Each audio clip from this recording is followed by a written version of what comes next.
ਇਹ ਮੇਰੀ ਗੱਲ ਸੁਣੋ। ਹਾਂਜੀ ਕਾਹਦੇ ਪੈਸੇ ਤੁਸੀਂ ਕਰਾ ਰਹੇ ਹੋ? ਇਹ ਉਹਦੇ ਦੇਣੇ ਆ। ਮੈਨੂੰ ਸੱਚੀ ਸੱਚੀ ਗੱਲ ਦੱਸਣੀ ਹੈ। ਤੁਸੀਂ ਮੇਰੇ ਬਜ਼ੁਰਗ ਹੋ, ਮੇਰੇ ਅੰਕਲ ਹੋ, ਮੇਰੇ ਵੱਡੇ ਹੋ। ਮੈਨੂੰ ਸੱਚੀ ਸੱਚੀ ਗੱਲ ਦੱਸਣੀ ਹੈ, ਕਾਹਦੇ ਪੈਸੇ ਕਰਾ ਰਹੇ ਹੋ ਤੁਸੀਂ ਉਹਨਾਂ? ਇਹ ਉਹਦੇ ਦੇਣੇ ਆ ਭਾਈ। ਕਾਹਦੇ ਦੇਣੇ ਤੁਸੀਂ ਪੈਸੇ ਉਹਦੇ? ਮੇਰਾ ਇੱਕ ਭਾਈ ਬਾਹਰ ਗਿਆ ਹੈ, ਉਸ ਬੰਦੇ ਨੇ ਹੁਣ ਇੱਕ ਮਿੰਟ ਇੱਥੇ ਮੈਂ ਤੁਹਾਡੀ ਗੱਲ ਟੋਕਦਾ, ਸੋਰੀ ਮਾਜ਼ਰਤ ਦੇ ਨਾਲ।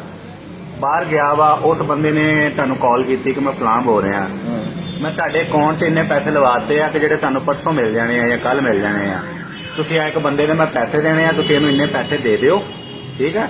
ਇੰਨੇ ਪੈਸੇ ਦੇ ਦਿਓ, ਇੰਨੇ ਪੈਸੇ ਉਸ ਬੰਦੇ ਨੂੰ ਦੇ ਦਿਓ ਤੇ ਸਵੇਰ ਤੁਸੀਂ ਪੈਸੇ ਕਢਵਾ ਕੇ ਉਹਦੇ ਵਿੱਚੋਂ ਪੈਸੇ ਲੈ ਲਿਓ। ਇਸ ਤਰ੍ਹਾਂ ਹੀ ਗੱਲ ਹੋਈ ਹੈ। ਕਿੰਨੇ ਪੈਸੇ ਉਹਨੇ ਕਿਹਾ ਲਵਾ ਦਿਓ ਮੇਰੇ ਅਕਾਊਂਟ 'ਚ? ਆ ਹੁਣ ਕਿੰਨੇ ਪੈਸੇ ਤੁਸੀਂ ਕਰਵਾਉਣ ਲੱਗੇ ਹੋ? ਤੁਸੀਂ 45,000। 45,000। ਚਾਚਾ ਜੀ, ਜਾਇਜ਼ ਬੰਦੇ ਨਾਲ ਤੁਹਾਡੀ ਗੱਲ ਹੋਈ ਤੇ ਤੁਹਾਡੀ ਉਹਦੇ ਘਰਦਿਆਂ ਨਾਲ ਕੋਈ ਗੱਲ ਹੋਈ ਹੈ? ਇਹ ਜਾਇਜ਼ ਬੰਦੇ ਨਾਲ ਇਹ ਮੇਰੀ ਗੱਲ ਹੈ। ਉਹ ਜਿਹੜਾ ਨਾ ਉਹ ਸਾਡਾ ਭਾਈ ਆ। ਜਿਹੜੇ ਬੰਦੇ ਨੇ ਮੈਨੂੰ ਕਿਹਾ ਹੈ, ਇਹ ਬੰਦੇ ਨੇ ਉਹਦੇ ਕੋਲ ਵੀਜ਼ਾ ਲਵਾ ਕੇ ਗਿਆ ਤੇ ਇਹਦੇ ਪੈਸੇ ਦੇਣੇ ਆ। ਅੱਛਾ, ਇਸ ਬੰਦੇ ਕੋਲੋਂ ਵੀਜ਼ਾ ਲਵਾ ਕੇ ਗਿਆ ਜਿਹੜਾ ਬਾਹਰ ਗਿਆ, ਉਹਨੇ ਇਹਦੇ ਪੈਸੇ ਦੇਣੇ? ਹਾਂ। ਠੀਕ ਆ। ਹੁਣ ਹੁਣ ਇੱਥੇ ਮੈਸੇਜ ਆਇਆ ਹੋਣਾ। ਮੈਂ ਸਮਝ ਗਿਆ ਤੁਹਾਡਾ। ਗੱਲ ਸੁਣੋ। ਇੱਕ ਮਿੰਟ ਠਹਿਰੋ। ਹੁਣ ਉਹ ਕਹਿ ਰਿਹਾ ਮੈਸੇਜ ਆਇਆ ਵਾ ਕਿ ਜੀ ਮੈਂ ਤੁਹਾਡੇ ਬੈਂਕ ਅਕਾਊਂਟ 'ਚ ਪੈਸੇ ਲਵਾਤੇ ਹੈਗੇ ਆ। ਹਾਂ। ਅੱਛਾ ਜੀ। ਹੁਣ ਮੈਂ ਤੁਹਾਨੂੰ ਇੱਕ ਗੱਲ ਦੱਸਾਂ। ਹਾਂਜੀ। ਆ ਦਿਖਾਈ ਸ਼ਨਾਖਤੀ ਕਾਰਡ, ਉਹਨੇ ਤੁਹਾਨੂੰ ਅਕਾਊਂਟ ਨੰਬਰ ਵੀ ਲਹਾਤਾ, ਸਾਰਾ ਕੁਝ ਕਰ ਦਿੱਤਾ। ਹਾਂਜੀ। ਇਹ ਤੁਹਾਡੇ ਨਾਲ ਹੋ ਰਿਹਾ ਫਰਾਡ। ਅੱਛਾ।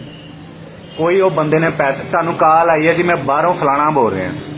ਹੁਣ ਤੁਸੀਂ ਮੈਨੂੰ ਇਹ ਦੱਸੋ ਅੰਕਲ ਜੀ, ਮੈਨੂੰ ਇਹਨਾਂ ਸਾਰੀਆਂ ਗੱਲਾਂ ਦਾ ਕਿੱਦਾਂ ਪਤਾ ਵਾ? ਮੈਂ ਤੁਹਾਨੂੰ ਜਿਹੜੀ ਤੁਹਾਡੀ ਮੈਂ ਤੁਹਾਨੂੰ ਮਾਜ਼ਰਤ ਨਾਲ ਟੋਕ ਦਿੱਤਾ। ਨਹੀਂ ਮੈਂ ਸਾਰੀ ਗੱਲ ਮੈਂ ਦੱਸੀ।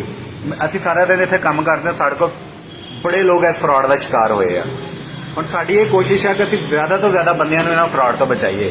ਹੁਣ ਮੇਰੀ ਇੱਕ ਗੱਲ ਸੁਣ ਲਓ, ਇਸ ਬੰਦੇ ਨਾਲ ਗੱਲ ਨਹੀਂ ਕਰਨੀ। ਆ ਮੁੰਡਾ ਜਿਹੜਾ ਬਾਹਰ ਗਿਆ ਹੋਇਆ ਨਾ, ਬਾਹਰ ਗਿਆ ਹੋਇਆ, ਇਹਦੇ ਘਰਦਿਆਂ ਨਾਲ ਤੁਸੀਂ ਰਾਬਤਾ ਕਰਨਾ। ਤੁਹਾਡਾ ਰਿਸ਼ਤੇਦਾਰ ਹੀ ਹੋਏਗਾ ਨਾ, ਤੁਹਾਡਾ ਕੋਈ ਰਿਸ਼ਤੇਦਾਰ ਹੀ ਹੋਏਗਾ ਨਾ, ਇਹਦੇ ਤੁਸੀਂ ਘਰਦਿਆਂ ਨਾਲ ਰਾਬਤਾ ਕਰਨਾ। ਉਹਦਾ ਘਰ ਨਹੀਂ ਕਰਨਾ। ਹੁਣ ਸਮਝ ਨਹੀਂ, ਤੁਸੀਂ ਮਾਸ਼ਾਅੱਲਾ ਮੇਰੇ ਨਾਲ ਕਿੰਨੇ ਸੀਨੀਅਰ ਹੋ, ਤੁਹਾਡੇ ਚਿੱਟੇ ਵਾਲ ਆ ਗਏ, ਸਮਝ ਰਹੇ ਕਿਉਂ ਨਹੀਂ ਘਰ ਕਰਨਾ? ਅਗਰ ਘਰ ਤੁਸੀਂ ਕਾਲ ਕੀਤੀ, ਤੁਹਾਨੂੰ ਹਕੀਕਤ ਦਾ ਪਤਾ ਚੱਲ ਜਾਣਾ ਕਿ ਫਰਾਡ ਹੋ ਰਿਹਾ ਤੁਹਾਡੇ ਨਾਲ।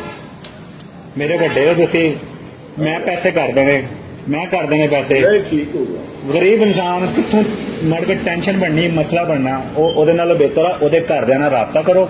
ਉਹਨੂੰ ਕਹੋ ਜੀ ਤੁਹਾਡੇ ਮੁੰਡੇ ਦੀ ਇਦਾਂ ਦਾ ਮੈਨੂੰ ਕਾਲ ਆ ਰਹੀ ਆ, ਕਿਆ ਮੈਂ ਪੈਸੇ ਕਰਾ ਦੇਵਾਂ? ਇਹਦੇ ਕਹਿਣ ਤੇ ਬਿਲਕੁਲ ਨਹੀਂ ਕਰਨੇ। ਇਹ ਬਹੁਤ ਵੱਡਾ ਫਰਾਡੀਆ ਵਾ। ਇਹ ਬੰਦਾ ਫਰਾਡ ਹੋ ਰਿਹਾ, ਉਹਦੇ ਘਰ ਨਾਲ ਰਾਬਤਾ ਕਰਕੇ ਤੁਸੀਂ ਫਿਰ ਮੈਨੂੰ ਦੁਕਾਨ ਤੇ ਆ ਕੇ ਦੱਸ ਕੇ ਜਾਣਾ ਕਿ ਪੁੱਤਰ ਤੂੰ ਸਹੀ ਕਹਿ ਰਿਹਾ ਸੀ, ਗਲਤ। ਪੈਸੇ ਨਾ ਕਰਵਾਈਏ, ਤੁਹਾਨੂੰ ਕਸਮ ਲੱਗੇ, ਤੁਹਾਨੂੰ ਅਲੀ ਮੌਲਾ ਦੀ ਕਸਮ ਆ, ਤੁਸੀਂ ਪੈਸੇ ਨਹੀਂ ਕਰਵਾਉਣੇ। ਜੇਬ 'ਚ ਨਹੀਂ ਪਾ ਲੈਣੇ ਜਿੰਨਾ ਚਿਰ ਤੁਸੀਂ ਉਹਦੇ ਘਰਦਿਆਂ ਨਾਲ ਗੱਲ ਨਾ ਨਹੀਂ। ਉਹ ਮੁੰਡੇ ਨਾਲ ਅਸੀਂ ਗੱਲ ਕਰ ਲੈਣੇ। ਮੇਰੇ ਬੱਚੇ ਕੋਲ ਤੁਸੀਂ ਆਪਣੇ ਬੱਚੇ ਕੋਲ ਨੰਬਰ ਲੈ ਕੇ ਉਹਨਾਂ ਗੱਲ ਕਰਨੀ। ਇਹਨਾਂ ਦੇ ਦਿੱਤੇ ਹੋਏ ਨੰਬਰ ਨਾਲ ਗੱਲ ਨਹੀਂ ਕਰਨੀ। ਆਪਣੇ ਬੱਚੇ ਕੋਲ ਉਹਦਾ ਨੰਬਰ ਲੈ ਕੇ ਫਿਰ ਉਹਨਾਂ ਗੱਲ ਕਰਨੀ ਆ। ਬਾਕੀ ਖੁਦਾ ਰਾ ਬਚ ਜਾਣਾ। ਇਹ ਫਰਾਡ ਆ ਤੁਹਾਡਾ। 45,000 ਰੁਪਇਆ ਜ਼ਾਇਆ ਹੋ ਜਾਣਾ। ਇਹ ਮੈਂ ਤੁਹਾਡਾ ਪੁੱਤਰ ਵੀ ਆ, ਤੁਹਾਡਾ ਭਤੀਜਾ ਵੀ ਆ। ਮੈਂ ਹੁਣ ਕਲੀਅਰ ਗੱਲ ਕਰ ਲੈਣਾ ਕਰਕੇ ਨਾ ਮੈਨੂੰ ਫਿਰ ਦੱਸ ਕੇ ਜਾਣੀ ਹੈ ਗੱਲ। ਪੈਸੇ ਨਹੀਂ ਕਰਾਣੇ ਇਸ ਤਰ੍ਹਾਂ।